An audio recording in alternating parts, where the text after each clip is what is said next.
Hello, Ramley and other family. I guess I should specifically welcome in the 12s for this stream, but I am joined by the one, the only, the legend, Joe Stevens from Seahawks Talk.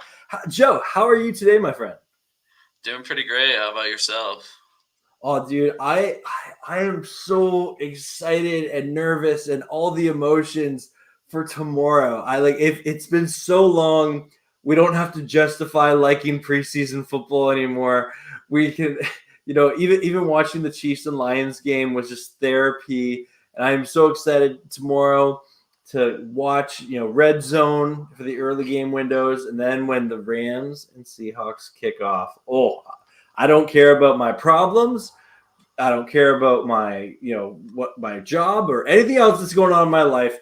For that, like 3 and whatever hours it takes to complete this game, I myself and you, and I'm sure many other people that are watching right now are soloed in on the Rams versus Seahawks.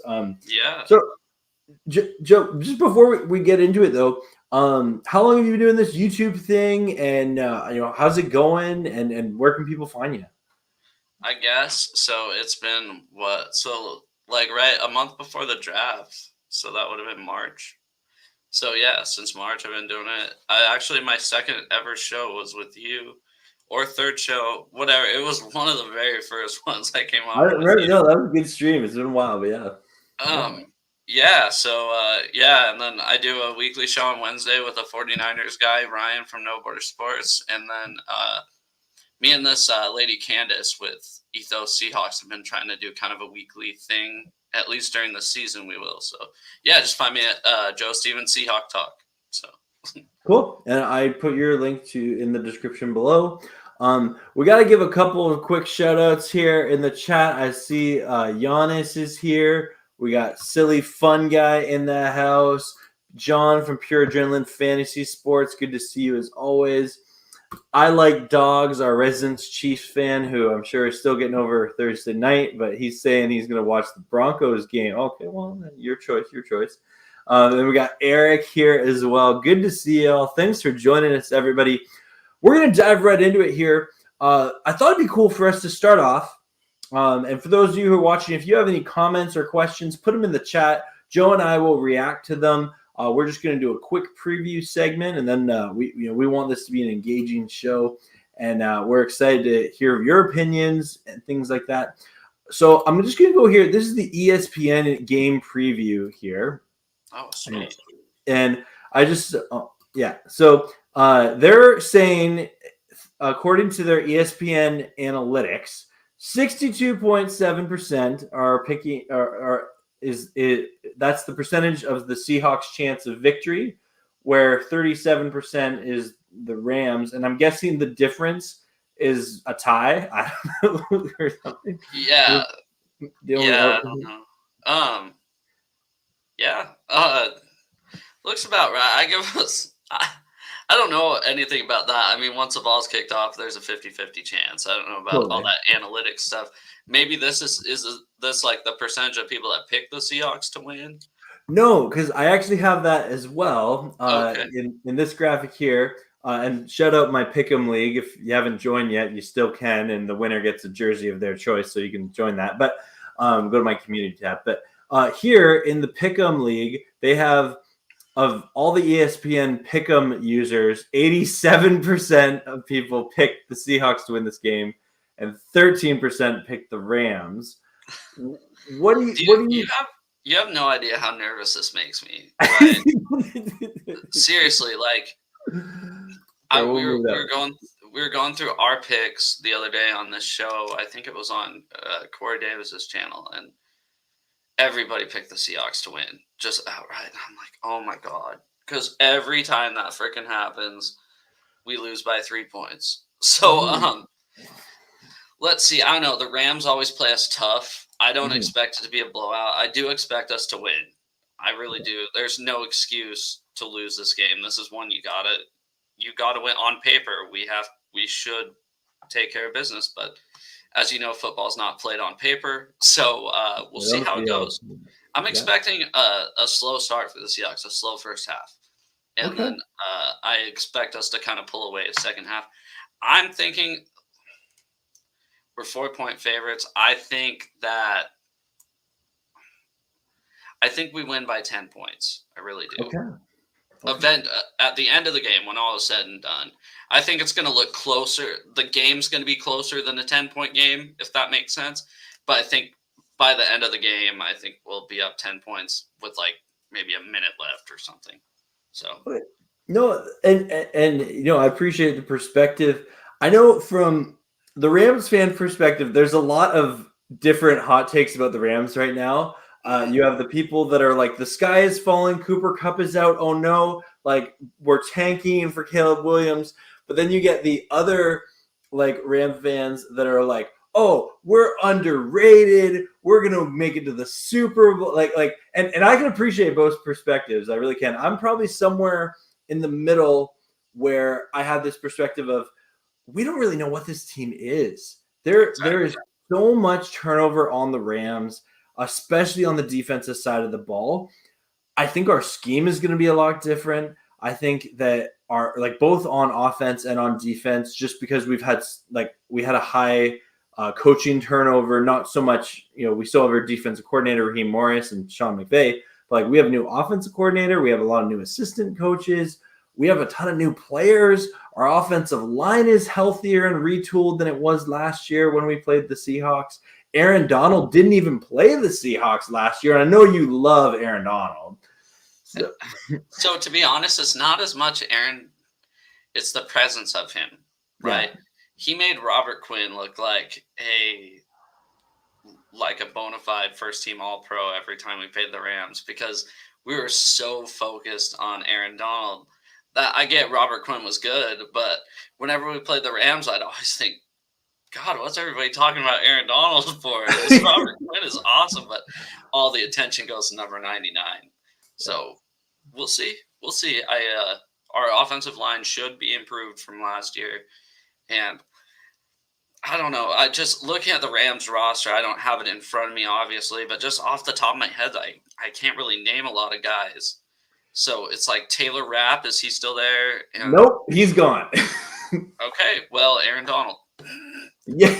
And it's funny because DK Metcalf, a lot of Ram fans are actually talking about this. DK Metcalf said in a press conference that a reporter asked him about, or you know what, let me get the exact quote here. So here, Joe, while I'm looking for that, share your thoughts, or what, let me ask you this. Name every Rams player on the defense besides Aaron Donald that you can name right now. Crickets. Kobe Durant. Yep. Okay. Yep. Just because I remember his name. I really thought Taylor Rapp was still on the Rams, to be honest with you. He signed a one year deal with the Bills. Do you still have you guys had a cornerback that wore like number 13 last year? Is that guy still there? Wolford was 13 last year. I'm not sure who you're talking about. Maybe it was 15. I don't know. It was because Atwell's 15.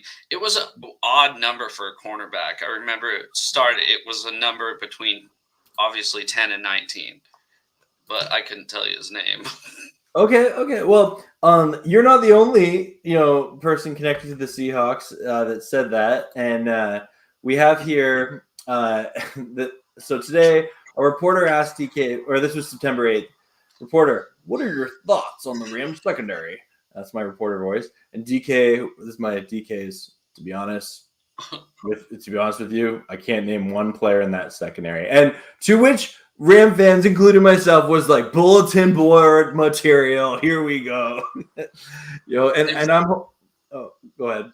No, just if there's one guy on the Seahawks that's going to give you bulletin board material, it's either him or Diggs. So it doesn't surprise me. I'm sure he knows who they are, right? He watches tape, so it's not like that. I'm sure he's just taking a little bit of a shot. So I'm hoping the Rams secondary, like if they win, they just like give him their autograph or something like that. I don't know, but I would too. Yeah, for sure.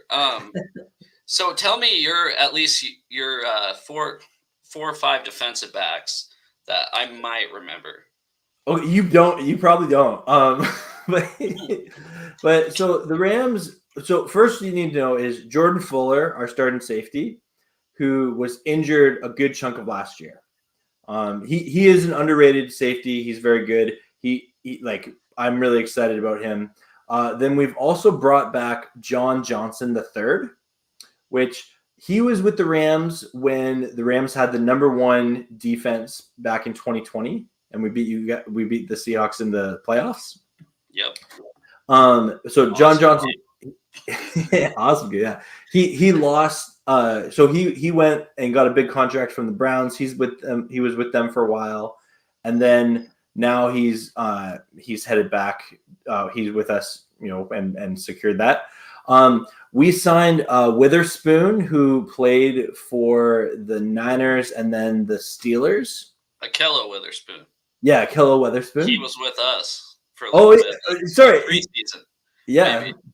Yeah, I remember it. No, yeah, it was just the preseason. I think it was last season or the season before he was with us. Yeah. And then we got like Kobe Durant, who you had mentioned before.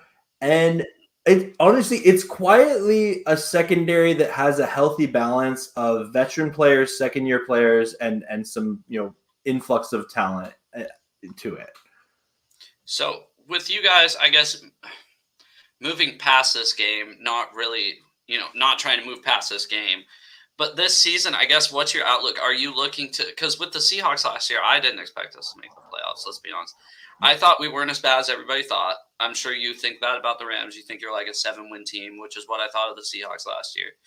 And you get a couple lucky breaks, right? Like the Seahawks did last year, and we're in the wild card, getting our butts kicked by the 49ers nonetheless, but we were in there. With the Seahawks, all I wanted to see last year was see the young guys improve throughout the year. That's what I really wanted to see. Now, is that what you guys are kind of thinking? Or like, what's your guys' goal this year as fans?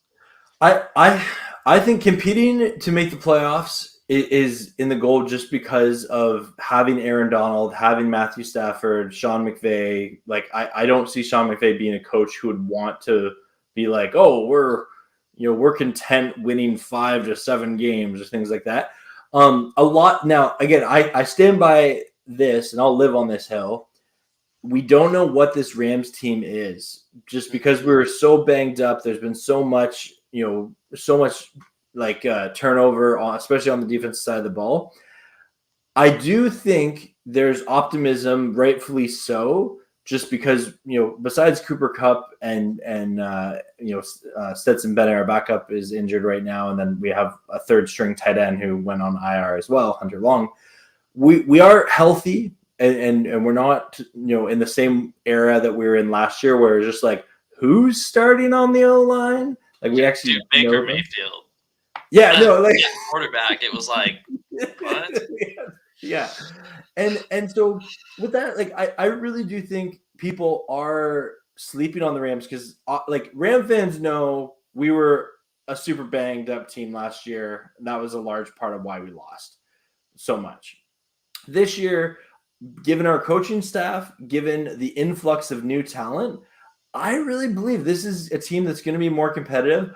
I think because it is such a young defense, we will have some moments of like, oh no, right?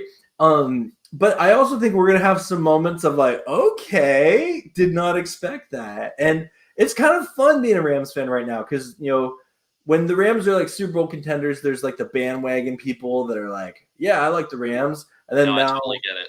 Yeah, now they're gone, right? And it's only the hardcore fans that are left.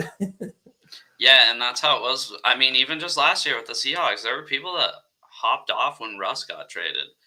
And it's like, you root for the laundry. You don't root for the player, right? You root for this laundry. So it's like, I don't know. Yeah, I get it. Yeah. No, totally. Couple of quick shout outs here. Thanks everyone in the chat for tuning on in. Appreciate you being here. I see John J from 49ers Ultimate Report. We got some Niners fans coming in here. Oh, I see you guys care about our teams. That's so nice of you. Yeah, they're my those are people I hang out with. I hang out with a Yeah. lot of 49ers fans, and Yeah. it's kind of fun being the misfit, right? And hopefully it'll be more fun on Thanksgiving when we get a dub against them. Yeah. So yeah. Well, speaking shout out to SM. I'm not sure if that quote was fake, but I just saw it on Twitter and I thought it was interesting. We got Brian Culp in the house. Good to see you. He obviously likes your channel more than no. I'm just kidding. Oh yeah, I'm sure. Yeah. I love that Jason. This is a great one. Talk about an unholy podcast with the Rams and. Oh yeah.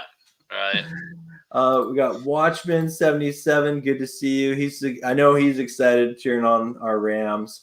But yeah, and SM agrees with me. Don't know about playoffs, but we truly believe the Rams will be more competitive. They'll get credit for.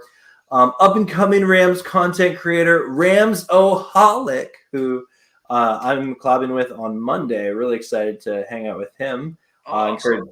Yeah, definitely. And yeah, if you're looking for another Rams guy, go sub to him. He's getting started, but he's growing fast. It's gonna be, and he knows his stuff. Totally. Yeah, I'm getting pretty tired of you, to be honest. No, I'm kidding. No, that's fair. That's fair. No, that's fair.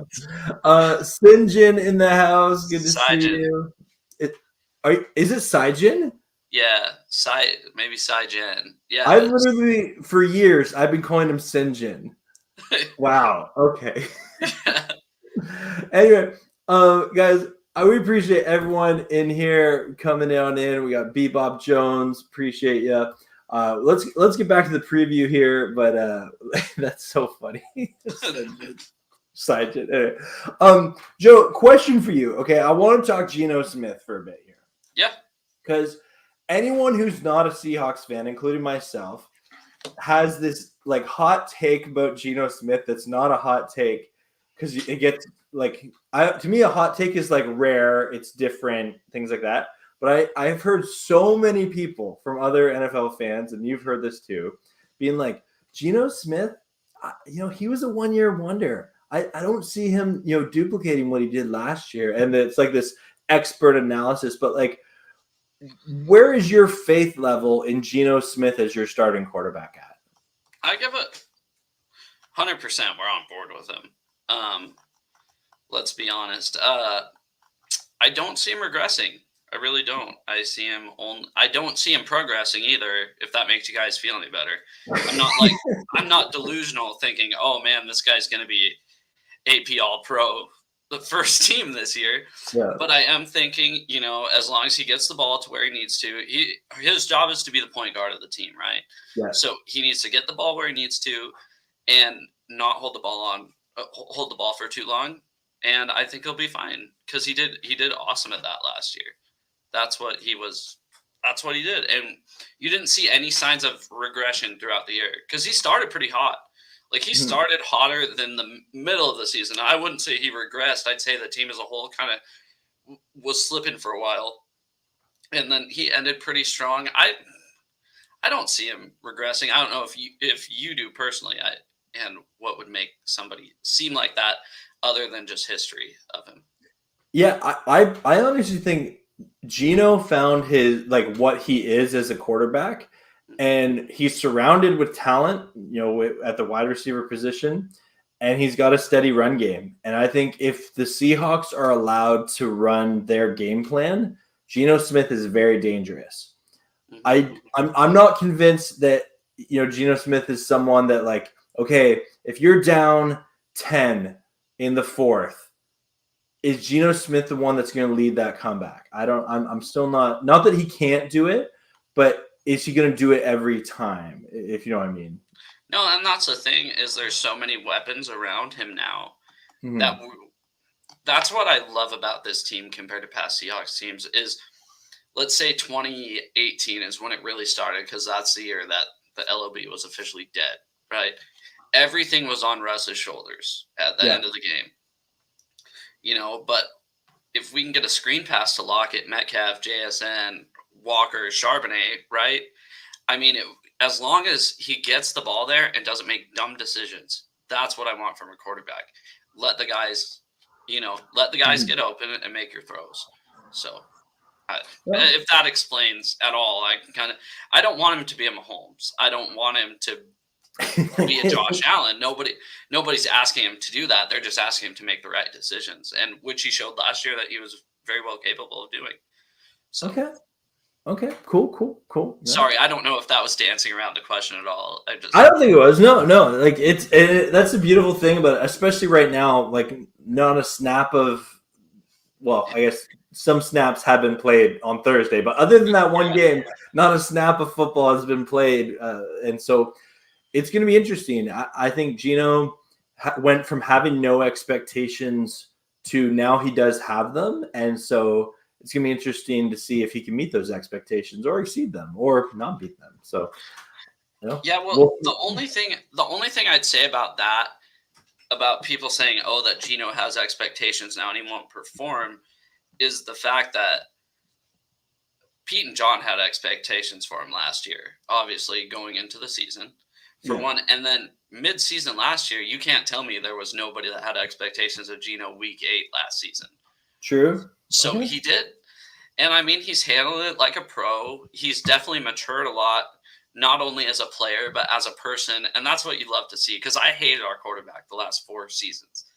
Because it felt like he was a prima donna. It felt like he was more worried about being a celebrity than a quarterback.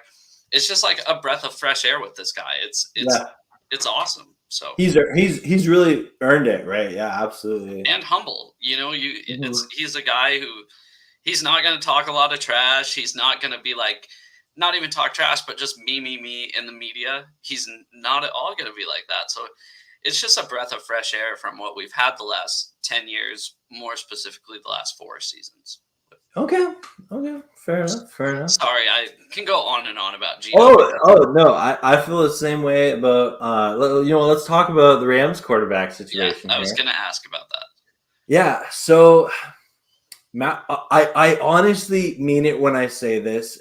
Matthew Stafford has looked great throughout camp. Like in terms of like health, Matthew Stafford is healthy, and I know that there's people that will question that, things like that, but like I honestly think one of the best moves that the Rams coaching staff made last year was shutting Matthew Stafford down for the year when he maybe could have played towards the end of the year, but they didn't play. They really just let him get healthy. And I think that, Matthew Stafford is going to remind people like John Jay from Ultimate Report here that he is an elite arm talent in this league. And I know that Cooper Kupp going out that's a blow, right? He's such a talented wide receiver. But what I'm hoping for, and I know hope doesn't win the game, but I have to rely on it, is Van Jefferson is a solid receiver. He's healthy. He was injured last year, but he's a solid receiver. Mm-hmm. Tutu Atwell and Ben Skoranek are players that they get a lot of hate from other teams and Ram fans, and a lot of people don't even know who they are, but they have gotten better each and every year of their career. And we saw that last year, and the hope is that they come in and they can do that. Yeah, if Baker Mayfield didn't underthrow that ball to Tutu Atwell in overtime, if that was Stafford in that game, that would have been a touchdown. If Tutu would have held on. So I completely understand. He got it. No. Like Tutu he can be a weapon, and if especially Tutu, if he's continued to develop his game, he could be a factor in this offense. We see that every year where these players that they develop and get better. And then the one like wild card here that is interesting to me is Rams rookie wide receiver Puka Nacua, who we only really saw a bit of him the first preseason game, but he's the player in Rams camp that we've been like, oh man, like this guy's turning heads. He fell in the draft to the 5th round mainly because of injury concerns. Some people say he was a 1st or 2nd round talent. And I'm excited to see him. And it's important to have players like that on your team where, okay, yeah, he's a rookie, but there's a lot of hype around him.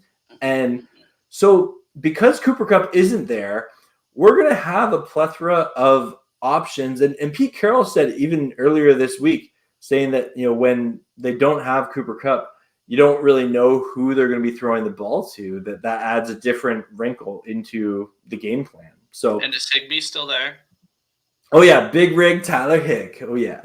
Yeah, so he's a guy that's just torched us throughout the Yeah. years, or the past couple of years, because, I mean, if you know anything about Seahawks football, we can't seem to cover a tight end. So it's like, that guy's always scared me a lot. So Okay, so fantasy manager, start big rig Tyler Hick.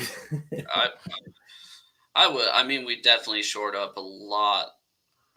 Our defense, hopefully a lot, knock on wood. It's looking a lot better, at least when it comes to fits, especially against the run. As you know, we were 30th against the run last season, which can't get much worse, right? We might 31st or 32nd. We completely overhauled our D line, and just in preseason, it's looking better, just because it seems like everybody knows where their placement's supposed to be.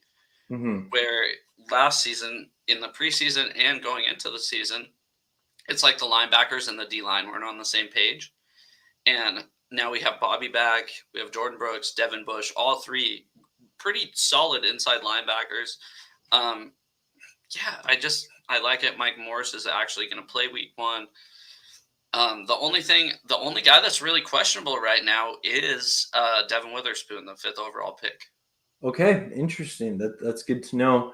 And I gotta give a shout out here, Carcast. Good to see you, man. And our fantasy expert in the chat, Pure General Fantasy Sports, is saying that Tyler Higbee is their number 5 tight end for week 1. So that's pretty good. Yeah, you can just add and drop tight ends that are playing the Seahawks all season. If history repeats itself, that'd be a good move for all you fantasy owners out there. Yeah. I have one more thing I want to talk about, but for those viewing, if you do put questions or comments in the chat, Joe and I will definitely react to them. So Carcast, I will get to that question in just a moment. But one thing I do want to talk about is, what is your view on Seattle's run game now currently? Because I kind of know in the Seattle offense, that's kind of a bit of a bread and butter.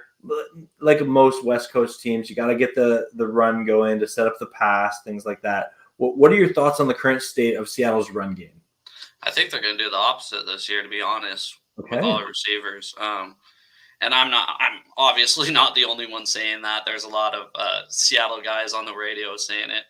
And just with the plethora of options you have at the receiver / tight end, because a lot of people forget we still have Noah Fant. Yeah. And Noah Fant's not anybody to sleep on. No. So you got DK, Lockett, JSN, Noah Fant, even sprinkle in Will Dissly. And I don't know if you've talked to anybody in Seattle, but Jake Bobo is everybody's hero. He runs a 4.940, but oh my God, he looked awesome in the preseason. You know what? I'd love for this guy to work out. I took my wife to training camp before the first preseason game, and she goes, "Who's that white guy with the mullet?" I go, "That's Jake Bobo, but he's not going to make the team." And she goes, "Yeah, he is." And I go, and my wife doesn't watch football, by the way. And I go, "No, he's not." So, anyways, he showed out on offense and special teams. So I really think we're going to pass to set up the run this year, which I think it could be totally effective. Obviously, Shane Waldron's our offensive coordinator. You guys know him pretty well. So last season, we saw him incorporate a lot more of that just needless motion before the play to just distract everybody. As far as the run game specifically goes, we got a new center this year. That should help a lot. I don't know if you watch our center last year at all. He was absolutely horrid at run blocking and pass blocking, and he was pretty good at snapping the ball. That was about it. So hopefully we got an upgrade there with Evan Brown. I believe. Wait, is he a rookie center? No, he came from Detroit last season. Okay, cool. So, and then possibly Phil Haynes, our right guard. He's questionable for the game. So we might have a rookie there. I believe it would be Alan Bradford from don't kill me if I'm wrong, but I believe Michigan. I could be completely wrong thinking of somebody else. Okay, no, it's okay. I'll let you live. No, just kidding. But yeah, no, I think our run game is, as long as Ken Walker can hit that hole and the holes provided by the line, I'm pretty confident, especially with Charbonnet there. We got a good power back. We'll see. Sorry for going on tangents. No, it's cool. And see, I'm just because I'm so curious. The Rams were actually somewhat decent against the run last year, but that was because we had Bobby Wagner. But I am excited because Ernest Jones, he's in his third year. I expect him to be a household name by the end of the year. He's a linebacker for the Rams that's gotten better each and every year. He's actually one of our captains this year, so really excited for him that he's worked into that. And the guy I'm excited for, and anyone who watches my channel knows I'm excited about him, Michael Hoyt. He's got, you haven't heard the name, but he last year got moved to the kind of the defensive end pass rusher position. I feel like I do know that name. Well, he's a Canadian. He's a Canadian. I don't know. Sorry. No, it's cool. But anyway, I'm really excited to see him because with Aaron Donald back in the middle, we're going to see if Michael Hoyt can actually produce here. But anyway, let's get into a couple of these questions here that have come in from our viewers. And again, thanks everyone for watching. Feel free to like and subscribe to both our channels. Carcast asked, Peo, what are your thoughts on Pula? I think you mean Puka Nacua. And I was saying earlier, Carcast, I'm really excited about him. He's still an unknown because he is a rookie, but he's worked his way into having a role on the in the game plan. So I wouldn't be shocked if he has some catches and he might even get a touchdown or something on. I picked him up in a couple of my fantasy leagues just to stash on the bench because you just never know, especially with Cooper Kupp out. There's a lot of targets available because the Rams like to throw the ball, right? And Joe, I know you don't know who Puka Nacua is. I don't. When you said his name, that's the first time I heard of him. To be completely honest. I'm hoping you don't like him at all by the end of tomorrow. Yeah, and I'm hoping you hate Jake Bobo too. So that's fair. Right back at you. Yeah. SM asks, questions for both of you. Which game are you most excited for, other than the Rams and Seahawks this weekend? Ooh, that's a good question. Oh, this weekend? Yeah, I'm assuming this weekend. Yeah. Well, the Seahawks is not this weekend, but the Thanksgiving game against the 49ers is obviously what every Seahawks fan is looking forward to for the season. This weekend would be maybe the Steelers 49ers. What do you think? Sorry. No, so this season for the Rams, I'm really excited when they have the Super Bowl rematch with the Bengals on Monday Night Football. I'm excited about that. I know everyone's like, oh, the Bengals are going to trash the Rams. I'm hoping the Rams will go in and I don't know, Aaron Donald will give Joe Burrow some nightmares a little bit. As for like a game this weekend, I'm really excited for the Chargers and Dolphins game. I think that has the opportunity to be a barn burner. So I'm pumped for that. Yeah, for sure. I didn't even think about that. There's a lot of good, at least on paper, like we said, we haven't seen anything, but on paper, there's a lot of good matchups this weekend. Well, and that's the fun thing about being an NFL fan. You don't know, right? Exactly. And even we'll say week 5 when we know what these teams are, week 6, 7, you still don't know. And it's not like baseball where we can just drop one and be like, oh, it's okay, we'll get them next week, right? Mm-hmm. No, we got to win this football game. Absolutely. Every game is so valuable. Yeah, for sure. I gotta give a shout out to Justin here. He's in the chat on his bus, rocking the bus life. Justin, we see you. Good to see you. Steve, I don't know if Justin's going to the game, but if anyone is going to the game, let us know for sure. Really, Sports Report, good to see you as well. A lot of people are high on Cam Akers for this game. And you had mentioned the Seahawks stopping the run. It was an issue last year. Cam Akers finished the year really strong. He's healthy. We're assuming he's going to be in some sort of featured back role. I would love to see a big year from Cam Akers. When I say the name Cam Akers, what are your thoughts? Like, is there fear? To tell you the truth, I've always kind of thought of him as just kind of like a middle of the road running back. I mean, and don't take that personally or the wrong way. Like that's no shot towards him or you guys at all. But it's just kind of like I just, he doesn't like. He's not like Steven Jackson. Steven Jackson, when he used to come here, struck fear into your heart. You're like, yeah, that's fair. What I'm most nervous for about this weekend is I don't know how the Rams are going to hit us. I have no idea. And just likewise with the Seahawks, you don't know how we're going to hit you because it's week 1. You don't know. I mean, sorry. I will say this. I do know the player I'm most worried about for the Seahawks. Okay. Who is it? I say this every time the Rams play the Seahawks. The player on the Seahawks that scares me the most is Tyler Lockett. I figured you would. Because yep. when Tyler Lockett gets a first down, it's different than any other player. And I don't know what it is, but like when Tyler Lockett gets he could have he could catch like a screen pass and take it, just barely getting the first down. The Seahawks offense gets into a rhythm. They go down the field and they at least get like a field goal or they score. Like I am much more concerned about Tyler Lockett than any other player on your offense. And it's not that he's like, I know everyone's always like, but DK is more talented, things like that. And that might be true. But Tyler Lockett, I would say, has better hands, and just in general, like for whatever reason, he is someone that can just like ignite a fire in your offense, and that scares me. And it's not just against the Rams. So it's funny. You talk to people that don't really watch the Seahawks, right? And all they talk about is DK Metcalf. Yeah. DK Metcalf, honestly, you guys, DK Metcalf is our number 2 receiver, and he has been since he came on the scene. Lockett is still a true number 1 receiver. Totally. He's so small. He doesn't have the physical presence. He doesn't have necessarily the attributes that DK has, but Tyler knows how to get open, and Tyler knows how to get his feet down, and Tyler knows how to catch the ball. So but no, I'm afraid of Cam Akers just because I don't know how they're going to come at us this weekend. I think that's the thing I'm most nervous for. It's not like if Cooper Kupp was there, at least I know that's my number 1 thing. I mean, honestly, that's my number 1 thing I'm going to have to think about this whole game.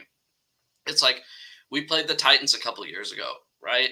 And they're pretty one-dimensional. And the first half, we just contained Derrick Henry. And the whole time I'm going, don't let number 22 go. Like, if that's the only guy you got to take care of. And what they do, he scored like 3 touchdowns in the second half. We lost. So, I mean, yeah, Kupp's one of those guys that you just got to constantly keep in the back of your head.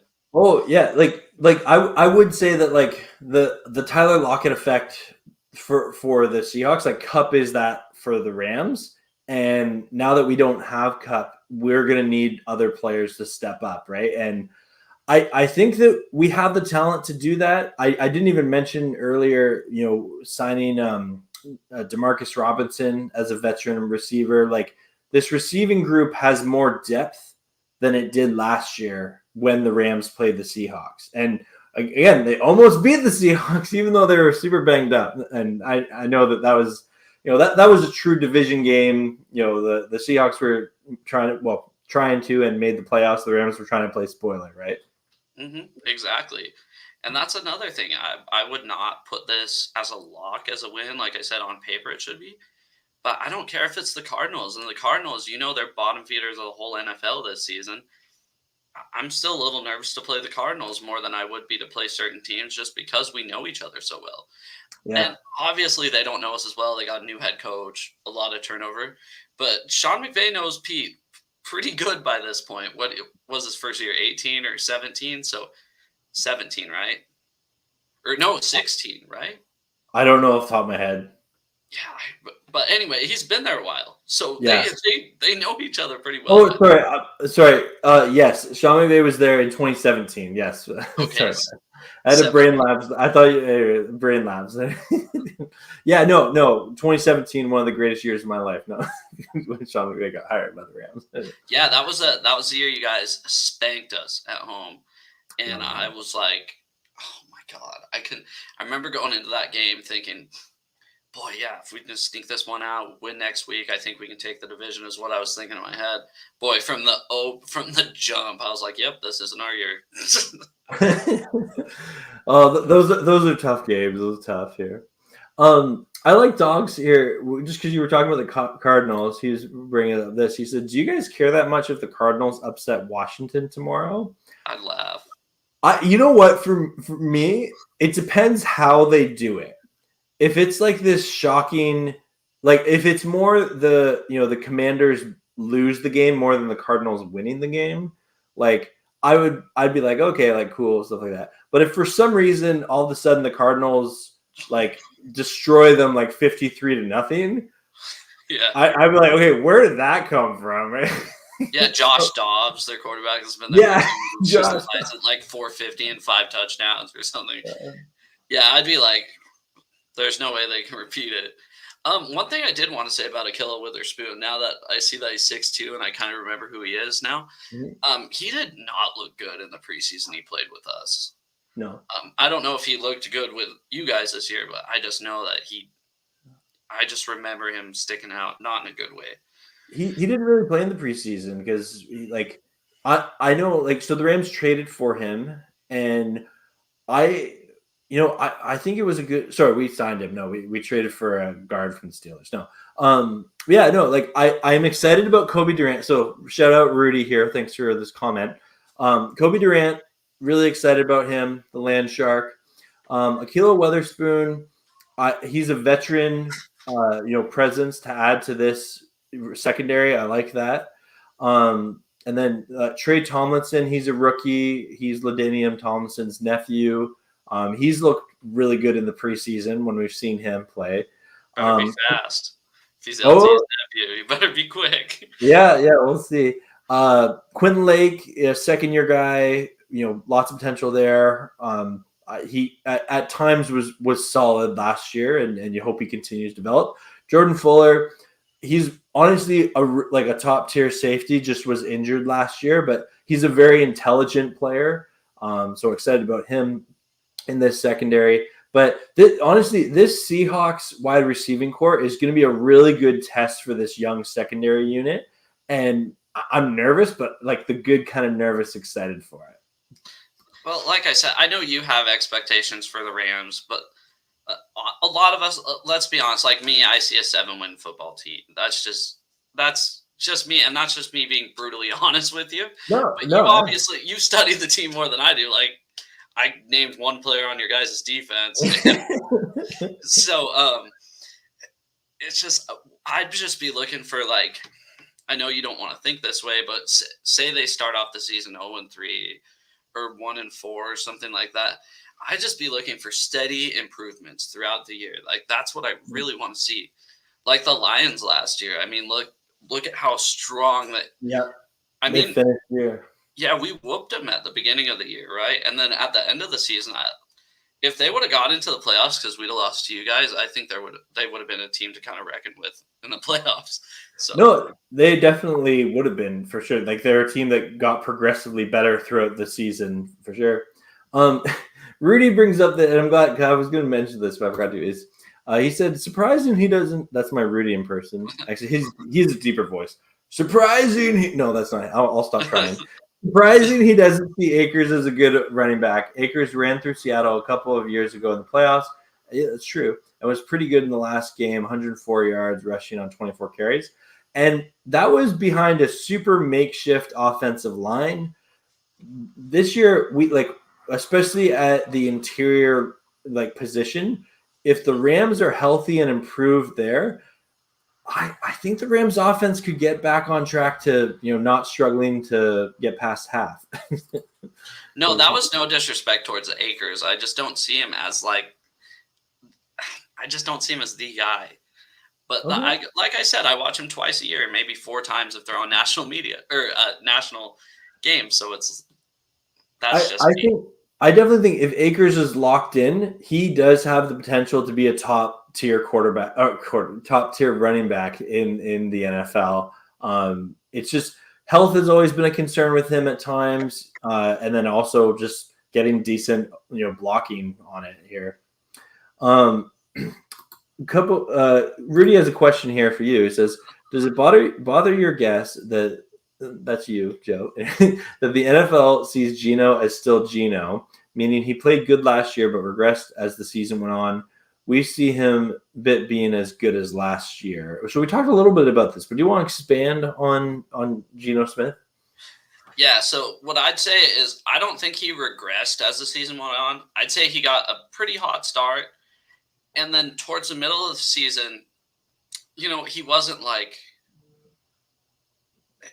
Mahomes or anything. He made a few mistakes, right? But then what I look at is really the last 3 or 4 games, he picked it right back up where he should have been.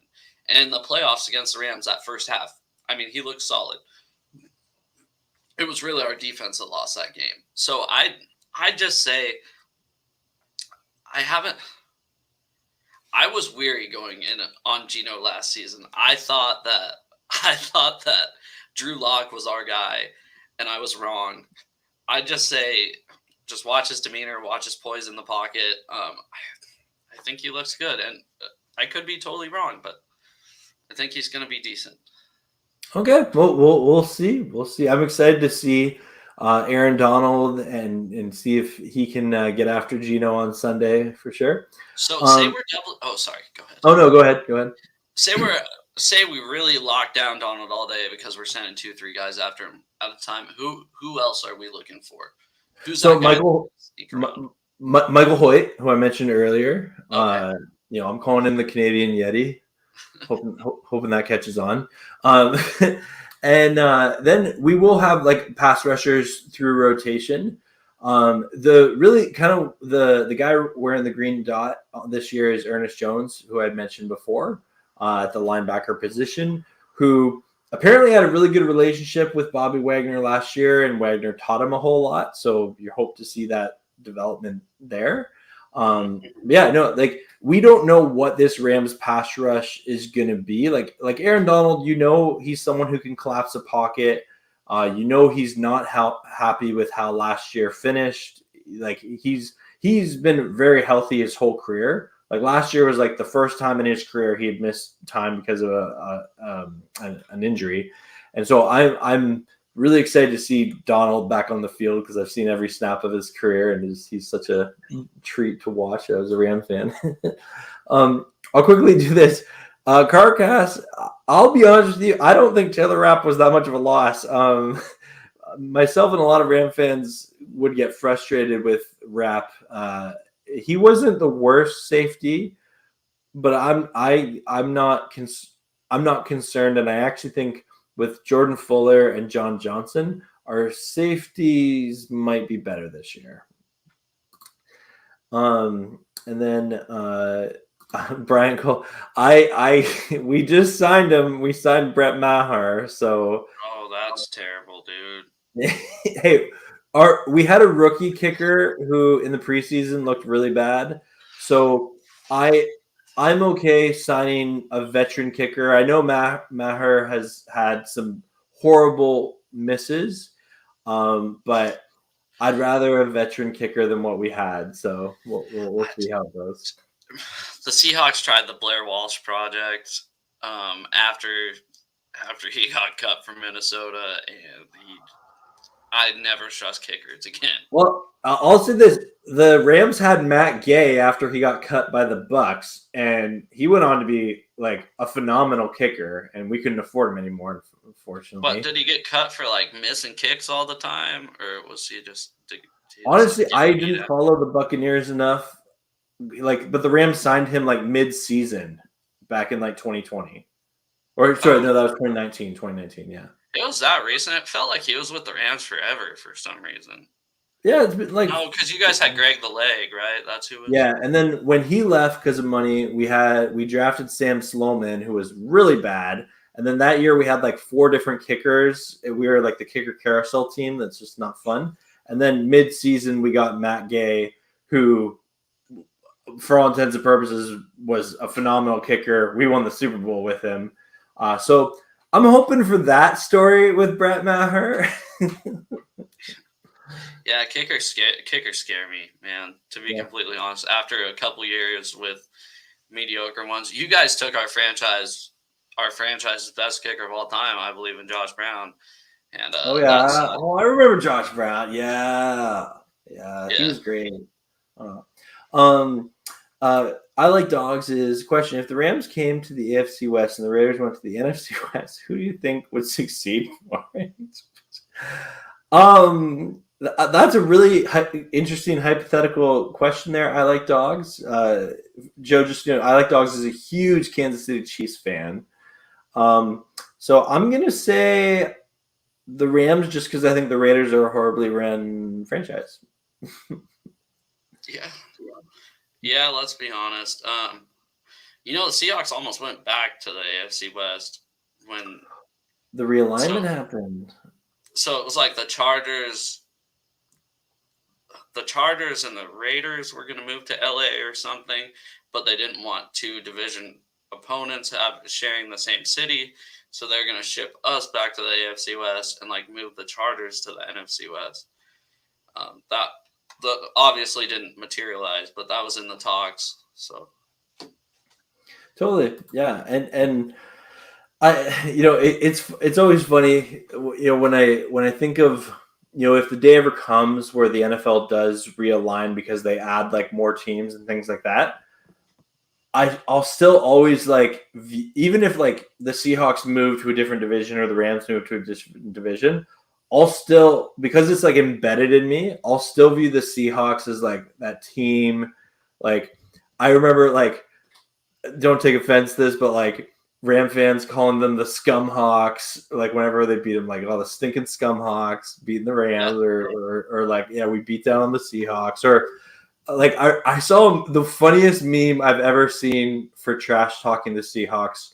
Mm-hmm. It was a picture of a seagull, and it was literally like, can we just remember that a Seahawk is just a cool way of saying seagull, man? But No, I'm sure you've seen the same about the Rams and 49ers, and well, no one really trash talks the Cardinals because, like, yeah, almost especially this year, I kind of just feel bad for the I don't feel bad for the Cardinals. I hate the Cardinals. I feel bad yeah, for their fans, and I'm one of yeah, those people, like, I don't hate the fans of other teams, right? yeah. Unless they're a total jackass, and I've ran into a lot of jackasses. Like I said, I go to every Seahawks game. So anybody in the chat, if you're going to be there on Sunday, you know where to find me on Twitter. Hit me up. I'll probably be at Tacos and Tequila before the game. We'll get a beer or something. But I don't hate the fans. It's that I hate the team.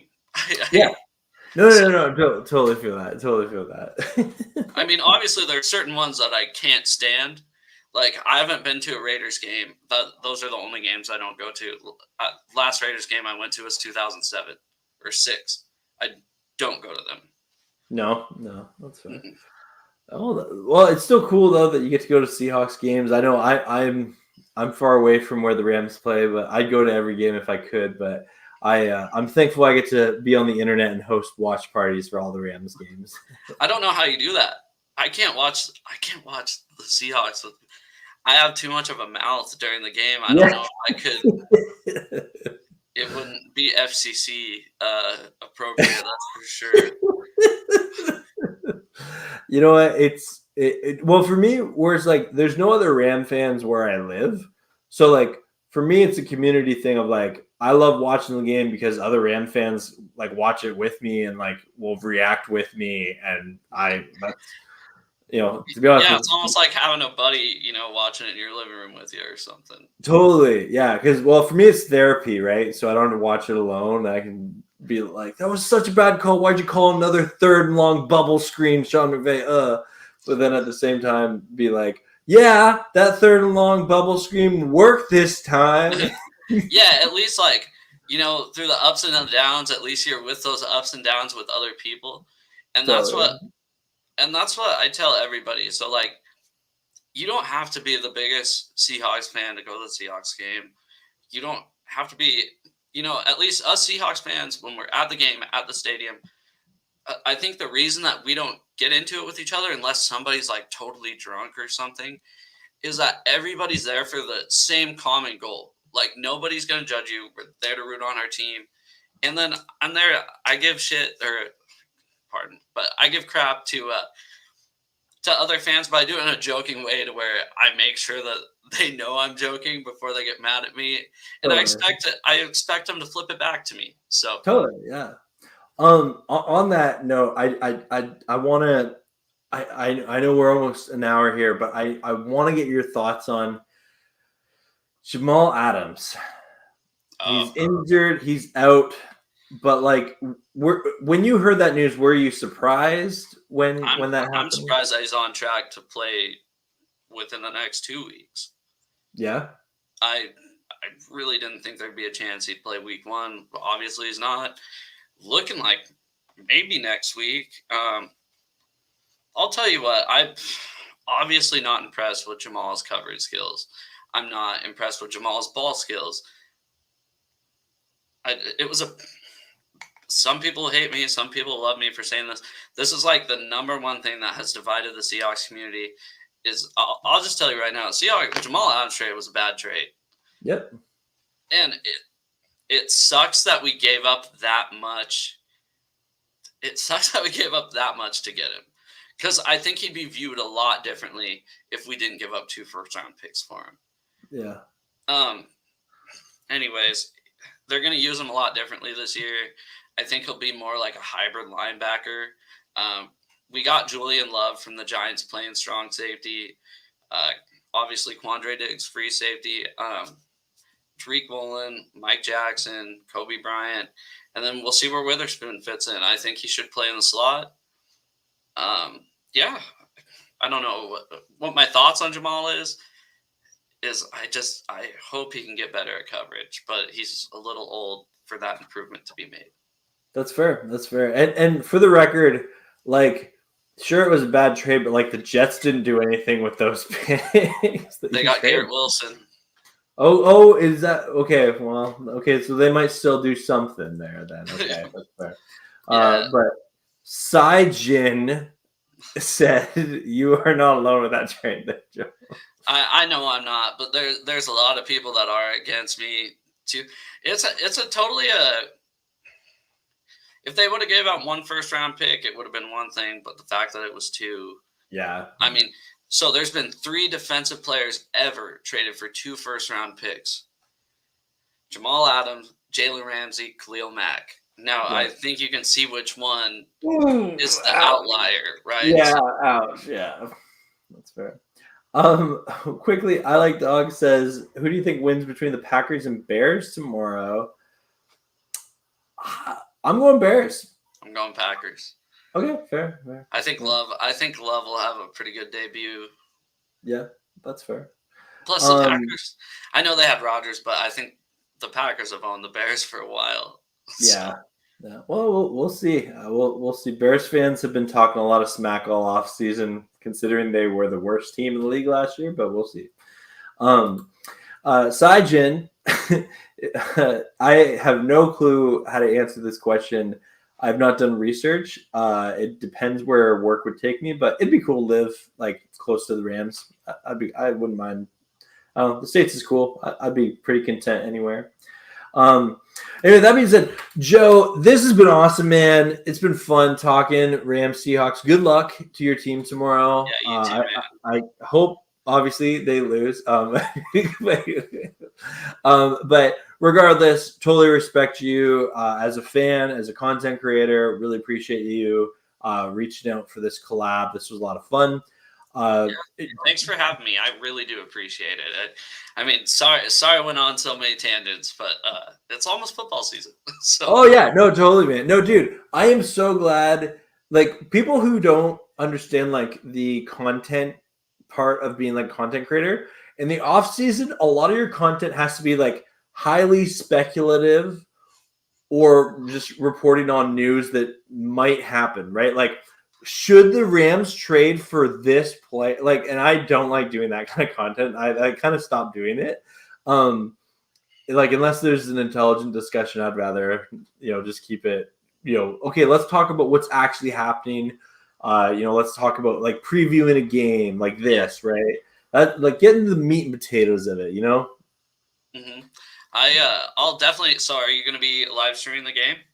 I'm hosting a watch party tomorrow. Pumped for it. Yeah. No matter what the score is, I'll pop in on halftime, and I'll just say what's up. Possibly Cool. the worst band in the world is playing at halftime. So. Yeah. We'll see. Okay. One other quick question I had for you. What player on the Seahawks are you most nervous about tomorrow? And I'll say the same about the Rams. Like as far as getting exposed, Yeah. Witherspoon if he plays, our rookie 5th overall pick. If he does not play, number 52, Darrell Taylor. I want to see him get to the quarterback. I don't want to see him get dominated like last year. Okay, that's fair. I want to see him make improvements on the run game too, because that's a huge thing. It seems like he didn't try on rundowns, and that's very frustrating. Go ahead, you. No, for me, I'm gonna say Tutu Atwell just because I do think he is gonna have an expanded role tomorrow. I actually think it's a really important game for his career tomorrow, Tutu Atwell, and not to he feels all the pressure in the world, but just it's his 3rd year. We drafted him in the 2nd round. There's a lot of reason where it's like, okay, Tutu, it's time to arrive, right? I don't know if you know this. We have a guy exactly like that in DS Groups, 2nd round guy. He was our first pick of the draft. Yeah. And he's been nothing for the past, and this season he's suspended the first 8 games. So that's brutal. Well, see, with Tutu, we've at least seen flashes of like, oh, this guy is an NFL caliber, wide receiver. I would love to see, some big plays from him. And I don't see Johnny Ripple here. Yeah, he's saying with 2 TDs tomorrow. I love that. Would love that. But I would say that's probably who I'm most nervous about tomorrow. But obviously, like I'm just so thankful NFL football is going to be back. I can't. It seems surreal that you're saying tomorrow, right? I mean, because it's less than 24 hours. I'm bad at math, but I think this time tomorrow we will know who won the game. Yeah, and you can talk all that noise to me if you guys win. Yeah. What's your also before we leave? I'm so sorry, it's past an hour, but no worries. I'm cool. Whatever. Finals. Actually, 2 questions. What Seahawk are you most afraid of? At least exposing you guys, and then what final score? Tyler Lockett, as I said before. Yeah. If I'm not going to pick Tyler Lockett, probably I'll say Geno Smith. Just if he gets hot, something like that. But for me, it is Tyler Lockett, just because I'll say this: the Seahawks without Tyler Lockett do not scare me nearly as much as the Seahawks without DK Metcalf. Right? Yeah, exactly, yeah. And that's what people don't understand. People. Yeah. But now that we have Jackson Smith and Jigba, we have that guy. So we've had games where DK's been out, and we've had games when Tyler's been out, and the other one suffers because they're there alone. There's no number 3 receiver to be found. And now that we have Jackson Smith and Jigba, hopefully he can be that guy and eventually, I hate to say it, but eventually take Tyler's job when Tyler's out. So yeah, we'll see. We will see tomorrow. I'm pretty pumped about it. Sorry, did you ask the second question? Final score. Oh, it's so tough. I just don't know what either of these teams are going to be. You know what? I think both defenses could have a bit of a slower start tomorrow. I think most of the scoring happens in the first half, and then the defenses kind of lock it down in the 3rd quarter. And I think it is going to be a 1-score game, as often the Seahawks and Rams games are. I'm not predicting overtime, but I'm predicting I'm going to go Rams 27-23. Okay. I'm actually thinking the opposite. I'm sorry. I think the offenses are going to get it going in the second half, just because it just seems that week 1, the first couple series is always the offense struggle, which is totally like just a thing in my mind because we scored on our first 2 possessions last year. So it's just a thing in my mind that seems true. But I'm going 31-21 Hawks. Awesome. Well, everyone watching, thanks for hanging out with us, for tuning on in, for your comments. Make sure you subscribe to Joe on his channel, link in the description below. And I'm going to say it, and I'm sure you're going to say it. Go Rams. Go Hawks.